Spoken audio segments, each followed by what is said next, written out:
Horror జానర్లో వచ్చిన సినిమాలకు అభిమానులు కూడా ఎక్కువే. ప్రతి భాషలోనూ ఈ సినిమాలు ఆదరణ పొందుతున్నాయి. తెలుగులో కూడా ఈ జానర్ సినిమాలు తమ సత్తా చాటుతున్నాయి. ఇప్పుడు మనం టాప్ 5 తెలుగు హర్రర్ సినిమాల గురించి తెలుసుకుందాం. ఈ సినిమాలు విభిన్నమైన హర్రర్ థీమ్స్, స్టోరీ లైన్స్, భయంకరమైన వాతావరణంతో ప్రేక్షకులను ఆకట్టుకున్నాయి. మరి ఆ మూవీస్ ఏంటో తెలుసుకునే ముందు వీడియోని ఒక లైక్ చేసి సబ్స్క్రైబ్ చేసుకుంటా. Thank you. ఫస్ట్ మూవీ పేరు వచ్చేసి మసుదా. నీలం అనే సింగిల్ మదర్, ఆమె కూతురు నాజియా జీవితంలో ఒక రోజు అనుకోని భయానక సంఘటనలు మొదలవుతాయి. నాజియా విచిత్రంగా ప్రవర్తించడం స్టార్ట్ అవుతుంది. దాంతో నీలం భయపడుతుంది. వాళ్ళ పొరుగువాడు గోపి సహాయం తీసుకుంటుంది. కథలో తర్వాత తెలుస్తుంది నాజియాని ఒక దయ్యం వసుధ పట్టుకుని, ఈ దయ్యం చాలా దుష్టమైనది. ఎలాంటి బ్యాక్ స్టోరీ లేకుండా కేవలం చెడు కోసం చెడు నీలం గోపి కలిసి నాజియాని రక్షించడానికి ఎలా పోరాడతారన్నది supernatural horror themes, buildup, ఊహించని జంప్ స్కేర్స్ ఈ సినిమాని టాప్ హర్రర్ ఫిల్మ్ గా నిలబెట్టాయి. ఆహా ఓటీటీలో ఈ సినిమా అందుబాటులో ఉంది. ఇది థియేటర్లలో కూడా కమర్షియల్ గా సక్సెస్ సాధించింది. IMDbలో ఈ సినిమాకి 7.2/10 రేటింగ్ ఉంది. సెకండ్ మూవీ పేరు వచ్చేసి విరూపాక్ష. 2023లో రిలీజ్ అయింది. 1990 సంవత్సరంలో రుద్రవనం అనే ఒక విలేజ్ లో సూర్య విజిట్ చేస్తాడు.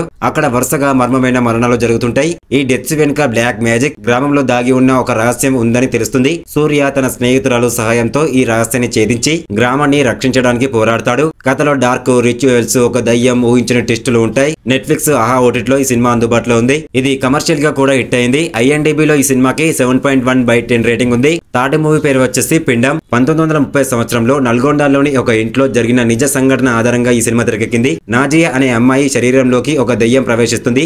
ఆ తర్వాత నాజియా విచిత్రంగా ప్రవర్తించడం మొదలవుతుంది. ఆమెకు సహాయం చేయడానికి అన్నమ్మ అనే ఒక స్పిరిట్ ఎక్స్పర్ట్ వస్తుంది. ఈ దయ్యం ఎందుకు వచ్చింది, దాని బ్యాక్ స్టోరీ ఏంటి, నాజియాని దీని నుండి ఎలా బయటపడుతుంది అనేది ఈ స్టోరీ. ఎయిర్టెల్ ఎక్స్ట్రీమ్, ఆహా ఓటీటీలో ఈ సినిమా అందుబాటులో ఉంది. IMDbలో ఈ సినిమాకి 7.4/10 రేటింగ్ ఉంది. ఫోర్త్ మూవీ పేరు వచ్చేసి తంత్రం. బాలచంద్రన్ అనే వ్యక్తి జీవితంలో ఒక దయ్యం ప్రవేశించడంతో అతని జీవితం తలక్రిందులవుతుంది.